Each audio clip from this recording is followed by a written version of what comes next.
Hey there. Well, I'm one day away now from stepping on stage in my first bodybuilding competition, and this will be my last little video blog for my Not So Peak Week series about how I've been keeping everything relatively normal, not doing anything crazy in this last week, and just, really hoping to move into the whole day nice and smoothly. No mood swings, I'm not overly dehydrated, I'm not grumpy, I feel really good. And today I actually wanted to talk to you about a question that I got asked. And it was by a close friend of mine, and she said, "What are you going to do if you fail?" And that took me back a little bit. I sort of thought, well, what does that mean? Like, how do you define failure exactly?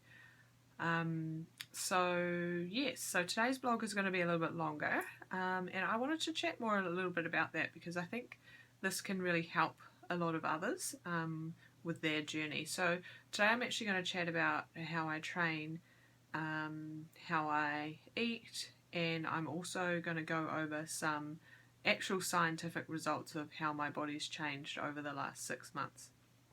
So first up, I just wanted to let you know, if you haven't been following my journey, that it was 40 weeks ago that I committed to start working towards a bodybuilding show.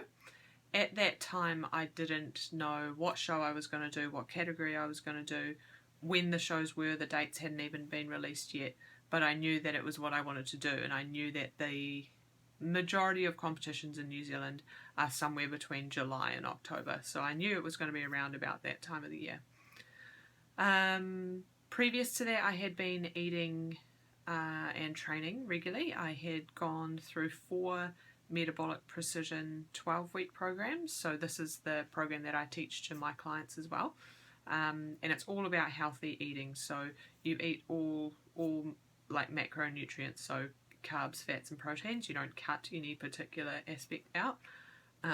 You eat lots of different veggies, lots of different proteins, so you've got your chicken, your tuna, your beef, your pork, everything, eggs, it's all in there. And then training sessions are focused on being intense. So I have 2 programs. The first one is ICE, intense cardio exercise, which is like group training. And then I have FIRE, which is focused, intense resistance exercise. So that's the body shaper, that's changing the muscle shape and giving us a nice strong physique. And then metabolic precision is the nutrition side of that. So I had built up a really good metabolism. I spent all of 2015 doing that. And then this year in March, I went up to Massey University, which is about a 2-hour drive from where I live. And I had a test done which is called a bod scan, and this measures your body fat percentage.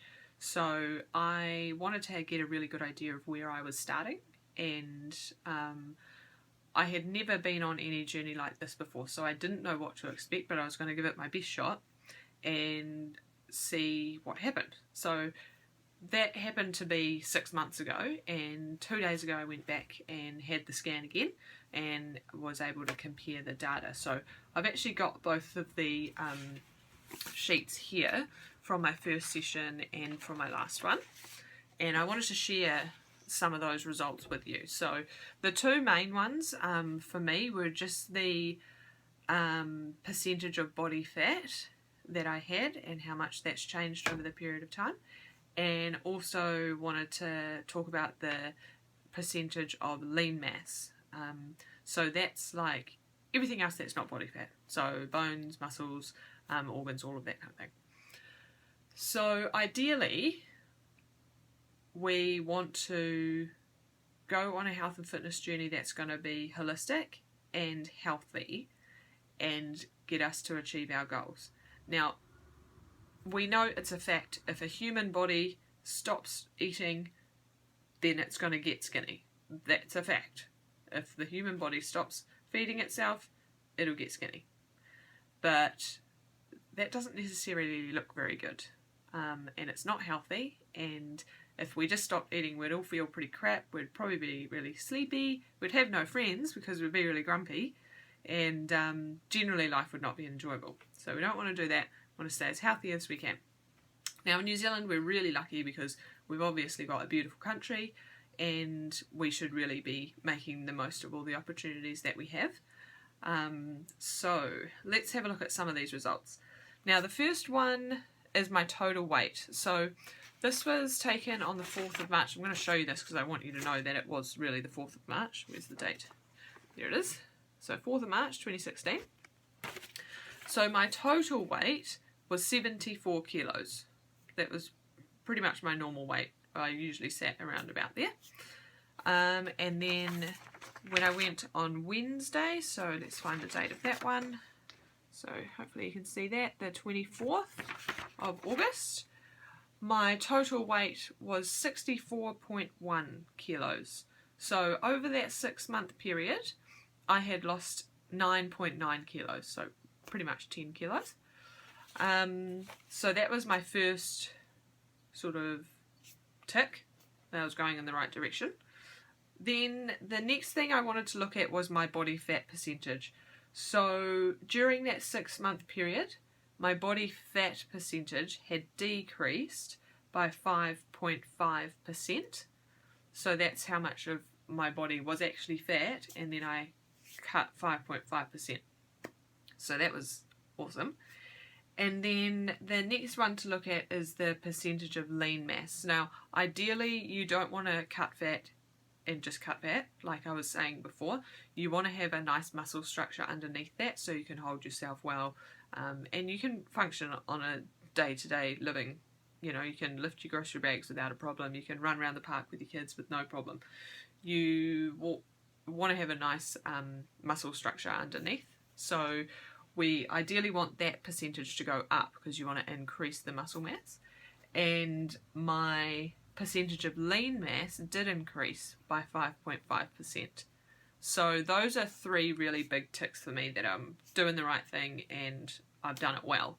I will talk a bit more in another blog about exactly what I did, like what my food was, what my training was, and how I got those results. But for now, I wanted to let you know that I've done that, and I've given it time. It's taken me 6 months. And when someone turns around and says to me, what if you get up on stage and you fail? I can't think of anything that I've done to this point as being a failure.